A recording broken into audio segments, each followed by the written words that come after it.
እኔ በኢትዮጵያ ዋና ከተማ አዲስ አበባ ቅድስት ማርያም አካባቢ ተወለድኩ። ሕይወቴ ቀላል መሆን አልጀመረችም። እናቴ የመጀመሪያዬ ፍቅር ነበረች። ግን ያ ፍቅር ገና ልጅ ሳለሁ በሞት ተቋርጧል። እሷን በሙሉ እንኳን ማስታወስ አልቻልኩም። ከዚያ በኋላ ሕፃናት ሳሉ የሚያጋጥሟቸውን ጭንቀት ተማርኩ። ቤት ውስጥ ዝምታ፣ ልቤ ውስጥ ጥያቄዎች። ስለ አባቴ የማውቀው ነገር የለም። ሌሎች ልጆች ከአባታቸው ጋር ሲሄዱ እመለከታቸው ነበር። እኔ ግን ብቻዬን ነበርኩ።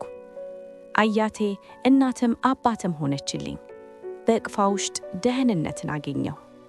እጄን ይዛ በሕይወት መንገድ መራችኝ።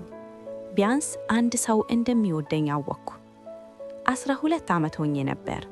ሕልሜ ትምህርት ነበር፣ ልቤ ግን ፍርሃት ይሞላበት ነበር። እና እንደገና ሕይወት መታችኝ። አያቴን አጣሁ። ሞት ነጠቀኝ። በአንድ ቀን ውስጥ ዓለሜ ባዶ ሆነ። ቤት ባዶ፣ መቀመጫዋ ባዶ፣ ልቤ ግን ከባድ ነበር። ከዚያ በኋላ ሕይወት ከባድ ሆነች። ነገር ግን አልተሰበረኩም። ለመኖር ተጋጠምኩ። ሌሊት ሰማይን እመለከታለሁ።